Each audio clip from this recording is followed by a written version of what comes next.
사상 첫 월드컵 원정 8강 진출에 도전했던 축구대표팀이 브라질에 패하며 카타르에서의 여정을 아쉽게 마무리했습니다. 선수들의 투혼이 돋보였고 특히 백승호의 통쾌한 중거리 슛 득점 등 한국 축구의 희망도 함께 엿본 경기였습니다. KBS가 이태원 참사 당시 경찰청이 대통령실과 행정안전부에 실시간으로 보고한 상황보고서 원문을 입수한 결과 경찰이 이임재 전 용산경찰서장의 현장 도착 시간 등을 허위로 보고한 정황이 포착됐습니다.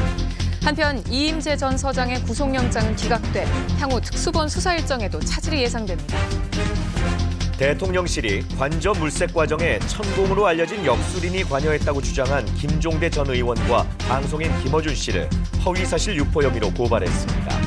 또 한동훈 법무부 장관은 이른바 청담동 술자리 의혹을 제기했던 민주당 김의겸 의원 등을 고소하고 10억 원의 손해배상을 청구했습니다.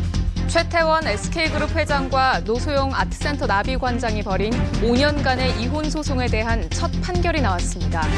법원은 이혼 청구를 받아들이면서 최 회장이 노 관장에게 위자료 1억 원과 함께 665억 원을 지급하라고 판결했습니다.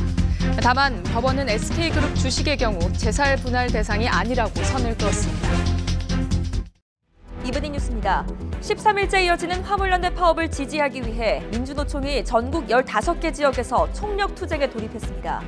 민주노총은 화물연대에 대한 정부의 강경 대응 기조를 규탄하며 정부의 탄압이 화물연대뿐 아니라 민주노총을 표적으로 삼고 있다고 주장했습니다. 화물연대 파업에 대한 정부의 업무 개시 명령 발동 이후 시멘트와 항만 출하량은 회복세를 보이고 있지만 정유나 철강, 석유화학 분야에서는 피해가 계속 커지고 있습니다. 파업 장기화로 인한 제품 출하 차질 규모가 3조 5천억 원에 이르는 것으로 추산되는 가운데 정부는 추가 업무 개시 명령 발동을 검토하고 있습니다. 우리나라 축구대표팀이 카타르 월드컵 16강전에서 브라질에 4대1로 패해 8강 진출에는 실패했습니다. 체력 부담을 아는 대표팀은 혼신의 힘을 다했지만 화려한 개인기와 조직력을 갖춘 브라질의 높은 벽을 넘지는 못했습니다.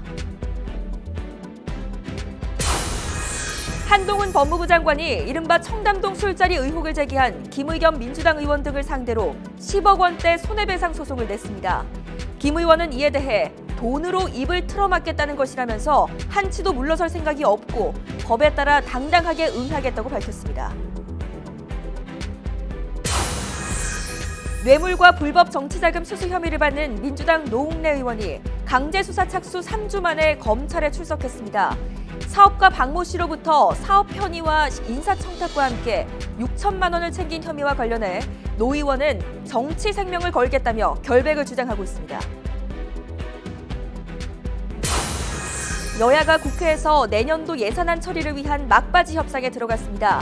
대통령실 이전과 지역사랑 상품권 관련 예산이 핵심 쟁점으로 남아있는 가운데 오늘 9일까지인 정기국회 회기 안에 예산안이 처리될 것이란 기대 섞인 전망도 나오고 있습니다.